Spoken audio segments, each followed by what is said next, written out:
They appear to have the ability to materialize and dematerialize without a trace. One of the great mysteries of the UFOs isn't seeing them, is trying to figure out where are they when you don't see them. Some people say, well, they're from another galaxy. Most physicists will debunk that for lots of reasons. They seem to pose that way, but for lots of, if they came, if there are that many coming from another galaxy, you think you'd sense the traffic. We'll come to that with some more reasonable explanations, and you're going to discover the two top researchers in the last century, really, is Jacques Vallée, France, and J. Allen Hynek, the American. Now, J. Allen Hynek was head of astronomy at Cornell, and he set out to debunk this nonsense about UFOs, and he became one of the most ardent, competent, balanced researchers in the trade. J. Allen Hynek, he died a few years ago. Both of these respected researchers came to the conclusion that they're not intergalactic for lots of physics. There are a lot of physics rebuttals to that conjecture. They both argued that these things are demonic. Their term. They've written many, many books. You can check them out. These are not religious people. They're not people with any kind of personal agenda. But they came to the conclusion that these things, on the one hand, and by the way, we take for granted that we strip away the nonsense and the hoaxes, set that aside. There's tens of thousands of files you have to wallow through. When you cut through all that, there's still a core group, a substantial core group of real events that need explanation. And so on the one hand, they exhibit physical properties on the one hand. On the other hand, they also violate all physical laws. And so the conclusion that both J. Allen Hynek and Jacques Vallée and others have come to is that they're hyperdimensional, that somehow they come from another dimension periodically.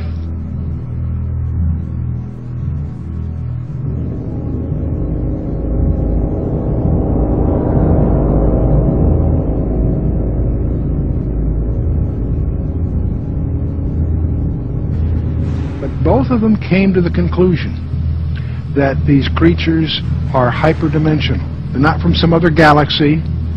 They also both concluded they're hostile because they pretend to be something they're not.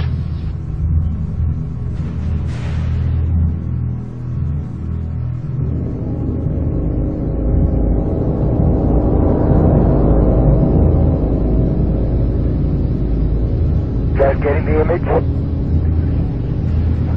Franklin, we see a long line, a couple of star-like things, and a lot of things swimming in the foreground. Can you describe what you're seeing? Well, the long line is a tether, and there's a little bit of debris that kind of flies with us, and it's illuminated by the sun at such low angle. So there's a lot of stray light, and it's getting washed out quickly, but Claude is trying to do a quick, good job here adjusting the cameras. It wasn't until a few years ago that I really started to get into researching all this information, looking at, going through thousands of pages of information about UFOs that just confirmed, what I had already believed about this phenomenon. That I believe the evidence clearly points that they are, in fact, demons. And, there are others, Brother Michael, who are now beginning to believe that as well. So you're not out there all by yourself anymore. So these demons would make them then spiritual phenomenon. I would take it, right? Yeah, I think when you look at it, there's certain characteristics that everyone will agree has been seen and demonstrated also by these UFOs, such as they penetrate the ground, they penetrate water, they disappear in front of people, they appear right in front of people. One person will see a UFO and the person next to them will not see the UFO. They change colors, sometimes only one accelerating. They change shape, they change size. Many people have made the comment that they seem like they're alive almost. And so these are all characteristics of something that's not a physical or material being or construction. It's got to be something that's a spiritual phenomenon with those kinds of characteristics.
somewhere between 1 and 3%, various polls agree, somewhere between 1 and 3% of Americans claim that they have had an abduction experience. That's over 5 million people, or in that neighborhood. Not a few thousand deranged people, not a few, disaffected. This is, we'll talk a little more about this. This is a very, very disturbing phenomenon in the counseling profession. Now, part of the problem of the UFOs is they have some paradoxical behavior. On the one hand, they're seen by multiple competent witnesses. They are plotted on radar, sometimes multiple radars simultaneously. They leave tangible traces on the ground, sometimes radiation, evidence of burning, and other things. So they are apparently real in the sense of being physical, on the one hand. There are photographs. Sometimes they show up on photographs, sometimes they don't. But here's the problem. While they seem to be tangible on the one hand, they exhibit behavior that can't possibly be physical. They can go in excess of 6,000 miles per hour without sonic booms. What on earth does that mean? I'd like to know how they do that trick. They've been plotted making right-angle turns at over 16,000 miles an hour. That defies the laws of physics. That's now perhaps the most disturbing thing of all. They appear to have the ability to materialize and dematerialize without a trace. In his book, Secrets of the UFOs, ufologist Don Elkins made the following observation. I have found that some people can achieve the contact phenomenon simply by being hypnotized, and the same general message permeates over 90% of the millions of words received by thousands of people around the world. No one knows what hypnosis is. No one knows what goes on in the mind. It's an altered state of consciousness like yogis and witch doctors have been practicing. It loosens the normal connection between your spirit and your brain, and of course if the hypnotist can control you, make all kinds of suggestions, make you think things are happening that are not happening, make you think you have powers that you don't, experiences that you haven't, even implant memories. Other beings, if there are other minds out there, they could also do the same thing.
You, you're okay.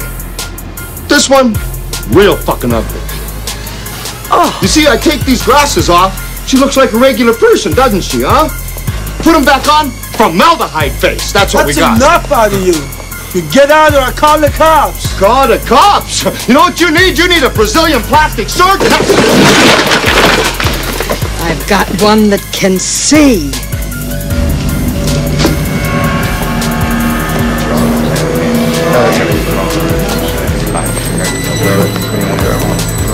He's a tall Caucasian male that doesn't appear armed, wearing sunglasses. I don't like this one bit. Not one bit.